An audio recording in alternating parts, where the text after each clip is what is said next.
بسم اللہ الرحمن الرحیم فصل فی حسن المأمور بہ۔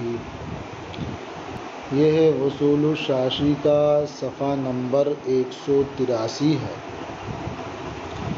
یہ فصل مأمور بہ کے حسن ہونے کے بیان میں ہے۔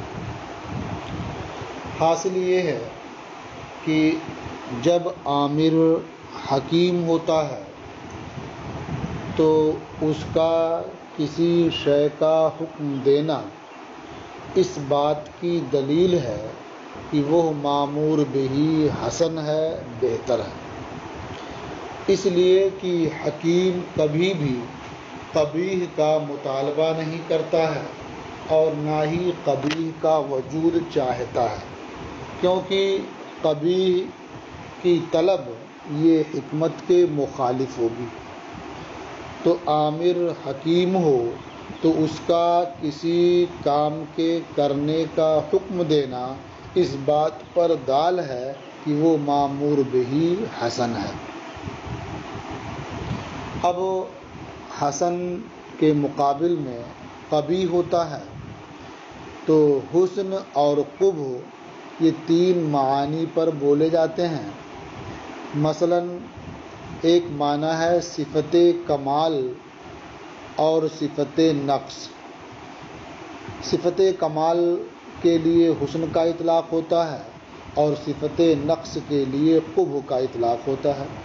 جیسے علم ہے، عدل ہے، شجاعت ہے، ان سب کو حسن کہا جاتا ہے، اور جہل ہے، ظلم ہے، بزدلی ہے، ان سب کو قبیح قرار دیا جاتا ہے۔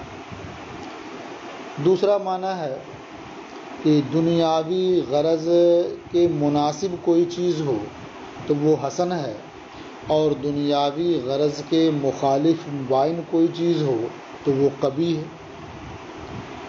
اور تیسرا معنی یہ ہے کہ جس کے کرنے پر تعریف، اجر اور ثواب کا استحقاق ہو وہ حسن ہے، اور جس کے کرنے پر مذمت، عقوبت اور عذاب کا استحقاق ہو تو وہ قبیح ہے۔ تو بروقت اس پر کوئی گفتگو نہیں کرنی ہے کہ یہ جو حسن اور قبح ہے یہ عقلی ہے یا شرعی، کیونکہ اس میں اختلاف ہے۔ سر دست یہ بتانا ہے صرف کہ مأمور بہ یہ حسن ہوتا ہے جب کہ آمر حکیم ہو۔ الامر بالشیء يدل على حسن المأمور به اذا كان الامر حکیما۔ جب آمر حکیم ہو تو شے کا حکم دینا مأمور بہ کے حسن ہونے پر دلیل ہے۔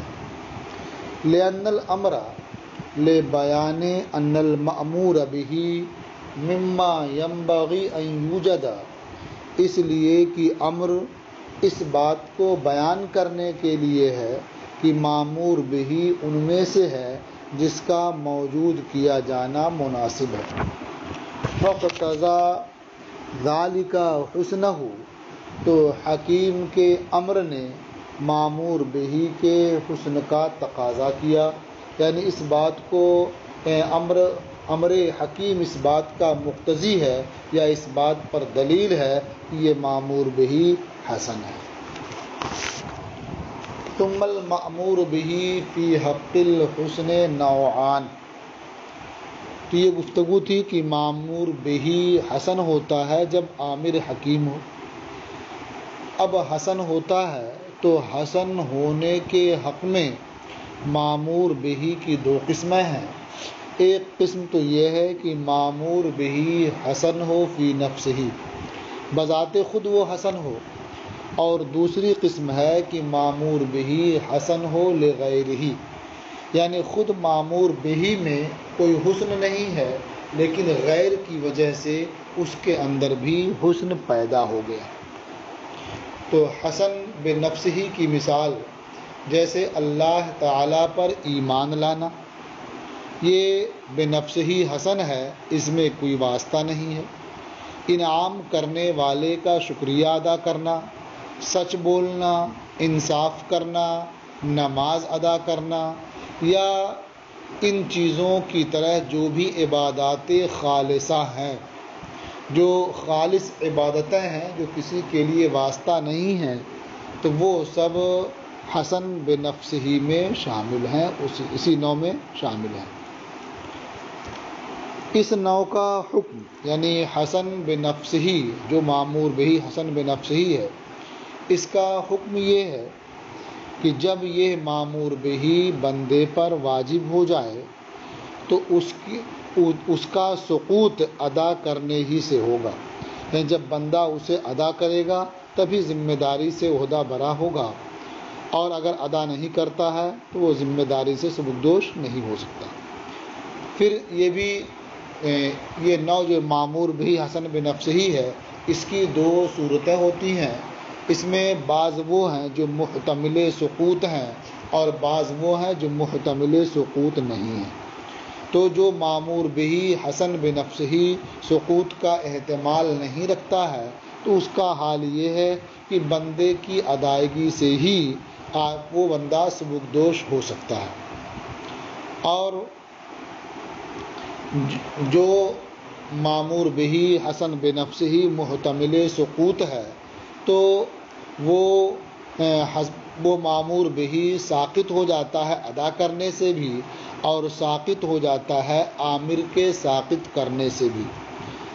بندے نے معمور بہی کو ادا کر لیا تو ذمہ داری سے بری ہو گیا، اور کبھی آمر کی جانب سے اسقاط ہو گیا تو اب اس کی ادائیگی کی ضرورت نہیں رہی۔ ثم المأمور به فی حق الحسن نوعان، پھر معمور بہی حق حسن میں دو نوع ہے، دو قسم ہے۔ حسن بنفسہ و حسن لغیرہ، ایک قسم ہے حسن بنفسہ اور دوسری قسم ہے حسن لغیرہ۔ فالحسن بنفسہ مثل الایمان باللہ تعالی وشکر المنعم والصدق والعدل والصلاح ونحوها من العبادات الخالصہ۔ تو حسن بنفس ہی مثلا اللہ تعالیٰ پر ایمان لانا، انعام کرنے والے کا شکر ادا کرنا، سچ بولنا، انصاف کرنا، نماز ادا کرنا، اور ان چیزوں کے مثل جو عبادات خالصہ ہیں۔ فحکم هذا النوع انه اذا وجب على العبد اداؤه لا يسقط الا بالاداء، اس نوع کا حکم یعنی معمور بہی حسن بنفس ہی کا حکم یہ ہے کہ جب اس کی ادائیگی بندے پر واجب ہو جائے گی تو اس کا سقوط نہیں ہوگا مگر ادا کرنے ہی سے، یعنی جب تک بندہ ادا نہیں کرے گا ذمہ داری سے بری نہیں ہو سکتا۔ وَهَذَا فِيمَا لَا يَحْتَمِلُ السُّقُوطَ، اور یہ حکم اس حالت میں ہے جو مکلف سے محتمل سقوط نہیں ہے۔ مثلا اللہ تعالیٰ پر ایمان لانا۔ وَأَمَّا مَا يَحْتَمِلُ السُّقُوطَ فَهُوَ يَسْقُطُ بِالْأَدَاءِ أَوْ بِإِسْقَاطِ الْآمِرِ، لیکن معمور بہی حسن بنفس ہی کی وہ صورت جو محتمل سقوط ہے تو وہ صورت، وہ قسم ساقط ہو جاتی ہے ادا کرنے سے یا آمر کے ساقط کر دینے سے۔ مثال کے طور پر نماز بندے کے ذمہ واجب ہوئی تو یہ محتمل سقوط ہے، نماز معمور بہی حسن بنفس ہی ہے، یہ محتمل سقوط ہے۔ اب بندے نے نماز ادا کر لی تو ذمہ داری سے بری ہو گیا، یا آمر نے ساقط کر دیا، مثلا عورت کو حیض آ گیا تو حیض کے زمانے میں شارع نے نماز کو ساقط کر دیا ہے اس کے ذمے سے، اب وہ ذمہ داری سے بری ہے۔ تو وہ معمور بہی حسن بنفس ہی جو محتمل سقوط ہے، فَهُوَ يَسْقُطُ بِالْأَدَاءِ، تو وہ معمور بہی ساقط ہو جاتا ہے ادا کرنے سے یا آمر کے ساقط کر دینے سے۔ وَعَلَى هَذَا قُلْنَا إِذَا وَجَبَتِ الصَّلَاةُ فِي أَوَّلِ الْوَقْتِ سَقَطَ الْوَاجِبُ بِالْأَدَاءِ، اور اسی بنیاد پر ہم نے کہا، یعنی جو محتمل سقوط ہے وہ مامور بہی ساقط ہو جاتا ہے ادا کرنے سے یا عامل کے ساقط کر دینے سے۔ اس بنیاد پر ہم نے کہا کہ جب نماز اول وقت میں واجب ہو جائے تو اب بندہ ادا کر لے تو واجب ساقط ہو گیا، یا بندے نے نماز ادا نہیں کی لیکن وقت آخر آتے آتے اسے جنون لاحق ہو گیا، یا عورت کی اسے حیض آ گیا، یا نفاس میں مبتلا ہو گئی، تو اب یہ واجب اس کے ذمے سے ساقط ہو گیا، اس لیے کہ شرع نے ان عوارض کے وقت نماز ساقط کر دی ہے۔ اب شرع نے ساقط کر دی اس لیے ساقط ہے، یا بندے نے ادا کر لیا اس لیے ساقط ہے۔ لیکن اگر بندے نے ادا نہیں کیا، شریعت نے ساقط نہیں کیا، تو یہ واجب ساقط نہیں ہوگا۔ مثلا وقت تنگ ہو گیا، اب ادا کرنے کی گنجائش نہیں بچی ہے، تو اس سے واجب ساقط نہیں ہوگا بلکہ اس کی قضا ذمے میں لازم ہوگی۔ ایسے ہی پانی نہیں ہے تو نماز ساقط نہیں ہوگی، تیمم کر کے نماز ادا کرنی ہوگی۔ لباس نہیں ہے تو نماز ساقط نہیں ہوگی، جس طور پر بن پڑے نماز ادا کرنی ہوگی۔ یا اس طرح اور کوئی چیز پیش آ گئی، مثلا قبلہ مشتبہ ہو گیا تو نماز ساقط نہیں بلکہ تحری کر کے نماز ادا کرے۔ وعلی ھذا قلنا، اور اسی بنیاد پر ہم نے کہا، اذا وجبت الصلاۃ فی اول الوقت سقط الواجب بالادا، جب نماز اول وقت میں واجب ہو جائے تو واجب ساقط ہو جائے گا ادا کرنے سے۔ او باعتراض الجنون والحیض والنفاس فی آخر الوقت باعتبار ان الشرع اسقطها عنه عند هذه العوارض، یا جنون اور حیض اور نفاس کے آخر وقت میں عارض ہونے سے، پیش آ جانے سے واجب ساقط ہو جائے گا، اس اعتبار سے کہ شرع نے نماز کو مکلف سے ان عوارض کے وقت ساقط کر دیا ہے۔ ولا یسقط بضیق الوقت، اور یہ واجب وقت کے تنگ ہونے سے ساقط نہیں ہوگا، یعنی وقت تنگ ہو گیا تو نماز ساقط نہیں ہوگی بلکہ قضا ذمے میں لازم ہوگی۔ وعدم الماء واللباس، اور پانی نہ ہونے، لباس نہ ہونے سے کہ نماز ساقط نہیں ہوگی۔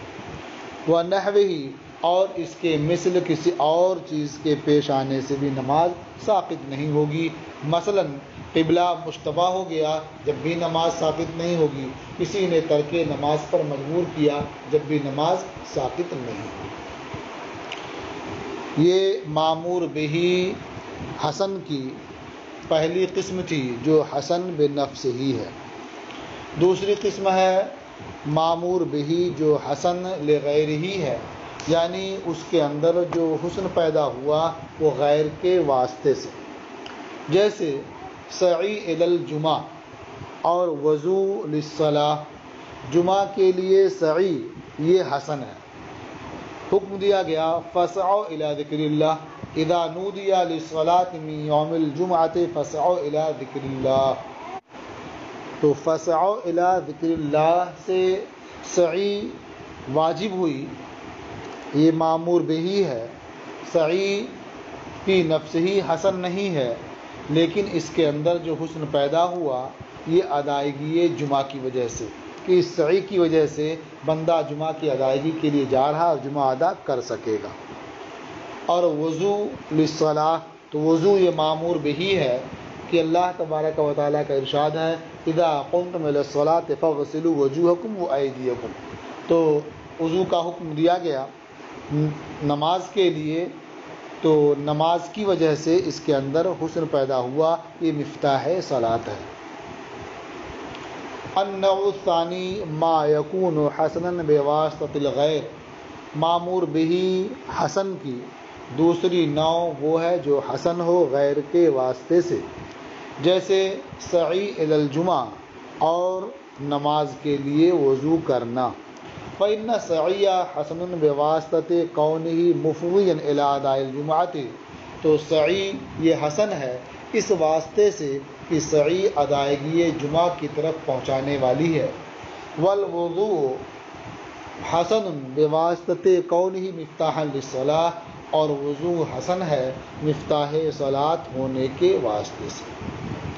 وحکم ھذا النوع، اور اس نوع کا حکم یہ ہے کہ یہ معمور بہی جو واجب ہے یہ ساقط ہو جاتا ہے اس واسطہ کے ساقط ہونے سے، یعنی جس کے واسطے سے یہ معمور بہی حسن ہے، اگر وہ واسطہ ساقط ہو جائے تو یہ معمور بہی بھی ساقط ہو جاتا ہے۔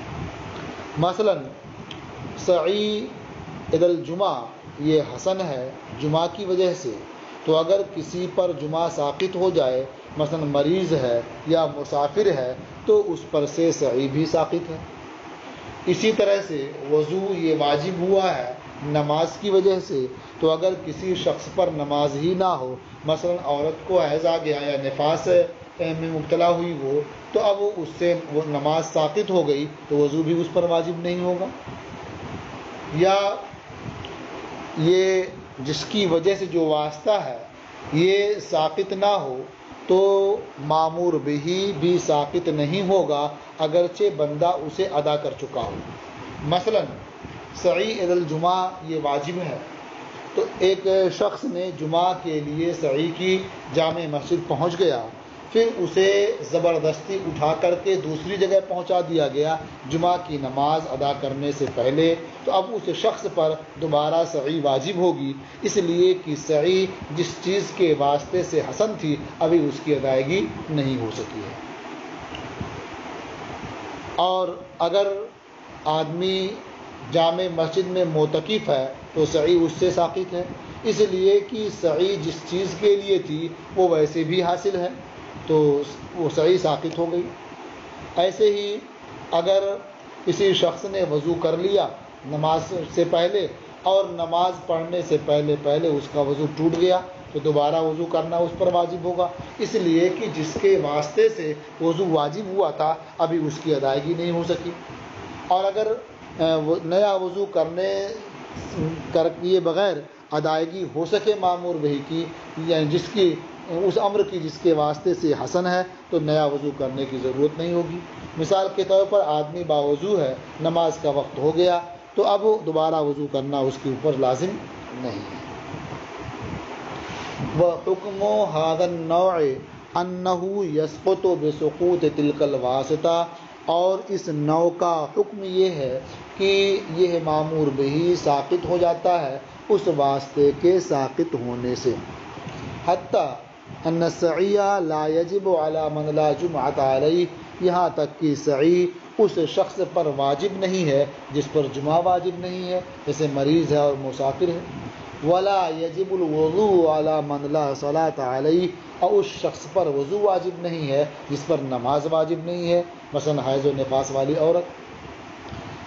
ولو سعى إلى الجمعة فحمل مكرها إلى موضع آخر قبل اقامت الجمعة یجب علیہ السعی ثانیہ، اور اگر اس شخص نے جس پر جمعہ واجب ہے جمعہ کی طرف اس نے سعی کی، پھر اسے زبردستی دوسری جگہ اٹھا کر پہنچا دیا گیا جمعہ کی اقامت سے پہلے، تو اس شخص پر دوبارہ سعی واجب ہو۔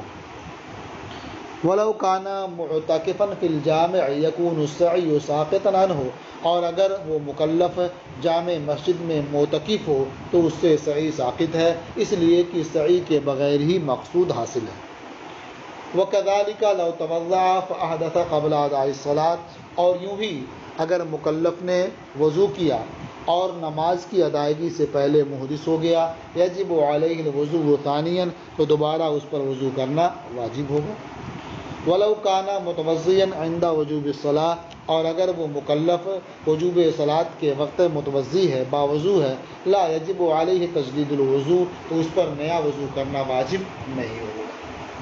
تو اس سے بخوبی سمجھ میں آ گیا کہ جو حسن ہے لغیرہ، یعنی غیر کے واسطے سے، تو غیر اگر ساقط ہو گیا یہ معمور بہی بھی ساقط ہو گیا، غیر اگر باقی ہے تو معمور بہی بھی ذمے میں باقی رہے گا اگرچہ اسے ادا کر چکا ہو۔ والقریب من هذا النوع الحدود والقصاص والجہاد، اور اس نوع کے قریب یہ حدود، قصاص اور جہاد بھی ہیں، یعنی جو حسن لغیرہ آپ نے پڑھا ابھی، تو اسی نوع کے قریب حدود، قصاص اور جہاد بھی ہیں۔ قریب کہنے کی وجہ یہ ہے کہ اب تک جو آپ نے پڑھا ہے اس میں مامور بہی کی ادائیگی سے وہ غیر ادا نہیں ہوتا ہے جس کے واسطے سے مامور بہی میں حسن پیدا ہوا ہے۔ مثلا وضو کرنے سے نماز ادا نہیں ہوتی ہے، وضو الگ ہے، نماز الگ ہے، یہ اور بات ہے کہ نماز ہی کی وجہ سے وضو میں حسن پیدا ہوا ہے، یا سعی سے جمعہ کی ادائیگی نہیں ہو جاتی ہے، یہ الگ بات ہے کہ جمعہ ہی کی وجہ سے سعی میں حسن پیدا ہوا ہے۔ تو اب تک جو آپ نے پڑھا تھا اس میں مامور بہی کی ادائیگی سے وہ غیر جس کے واسطے سے حسن پیدا ہو رہا ادا نہیں ہوتا ہے، اور جس کو قریب کہہ رہے ہیں اس نوع سے، یہ ایسی صورت ہے کہ اس میں مامور بہی کی ادائیگی سے وہ غیر بھی ادا ہو جاتا ہے جس کے باعث حسن پیدا ہوا اس میں۔ تو اس نوع سے قریب حدود، قصاص اور جہاد بھی ہیں۔ فَإِنَّ الْحَدَّ حَسَنٌ بِوَاسِطَةِ الزَّجْرِ عَنِ الْجِنَایَةِ، کیونکہ حد یہ حسن ہے جنایت سے، زجر کے واسطے سے، کہ حد جاری کرنے کی وجہ سے لوگ جنایت کرنے سے باز رہتے ہیں، انہیں تنبیہ ہو جاتی ہے، ان کے لیے توبیخ ہو جاتی ہے، لوگ باز آ جاتے ہیں۔ والجہاد حسن بواسطہ دفع شر الکفرہ واعلاء کلمۃ الحق، اور جہاد یہ حسن ہے کافروں کے شر کو دفع کرنے کے واسطے سے اور کلمہ حق کی سربلندی کے لیے۔ تو ظاہر ہے حد جاری کرنے سے یہ زجر عن الجنایت کا زجر عن الجنایت جنایت سے روکنا اور ڈانٹنا پا لیا جاتا ہے، اور جہاد سے کافروں کے شر کو دفع کرنا پا لیا جاتا ہے۔ الگ سے پھر کافروں کا شر دفع نہیں کرنا ہوتا ہے، الگ سے جنایت سے ڈانٹنا اور سے روکنا نہیں ہوتا ہے۔ وَلَوْ فَرَضْنَا عَدَمَ الْوَاسِطَةِ لَا يَبْقَى ذَلِكَ مَأْمُورًا بِهِ، اور اگر ہم واسطے کا عدم فرض کر لیں، یعنی جو واسطہ ہے یعنی جنایت اور کافروں کا شر، جنایت سے زجر اور کافروں کا جو شر ہے، تو اگر ہم اس کا عدم فرض کر لیں، یہ مان لیں کہ جنایت نہیں ہے، کافروں کا شر نہیں ہے، تو وہ مامور بہی باقی نہیں رہے گا، یعنی حدود کی ضرورت نہیں رہے گی اور جہاد کی ضرورت نہیں رہے گی۔ فَإِنَّهُ لَوْلَا الْجِنَایَةُ لَا يَجِبُ الْحَدُّ، کیونکہ اگر جنایت نہ ہو جو موجب جزر ہے تو حد واجب نہیں ہوگی۔ وَلَوْلَا الْكُفْرُ الْمُفْضِي إِلَى الْإِحْرَامِ، اور اگر کفر جو جنگ کی طرف لے جانے والا نہ پایا جائے، لا یجب علیہ الجہاد، تو امام پر جہاد بھی واجب نہیں ہوگا۔ ایک مسئلہ یہاں یہ ہے کہ وَلَوْ فَرَضْنَا کہا اس لیے کہ حدیث شریف میں ہے کہ الجہاد ماضٍ الی یوم القیامہ، کہ جہاد روز قیامت تک جاری رہے گا۔ تو اس کا مطلب یہ ہے کہ جہاد ختم ہونے والا نہیں ہے، لیکن اگر فرض کر لیا جائے، یعنی یہ حقیقت میں ختم تو نہیں ہوگا، لیکن اگر یہ فرض کر لیا جائے تو حکم وہی ہوگا کہ جہاد کی ضرورت نہیں رہ جائے گی، یعنی کفر جو جنگ کی طرف لے جانے والا ہے اگر اس کا عدم فرض کر لیا جائے تو پھر جہاد کی ضرورت نہیں رہے گی، لیکن چونکہ کفر یہ ختم ہونے والا نہیں ہے تو اس لیے جہاد بھی جاری رہے گا۔ تو یہ فصل ختم ہوئی۔ اب انشاءاللہ اس کے بعد آپ پڑھیں گے ادا اور قضا کا بیان۔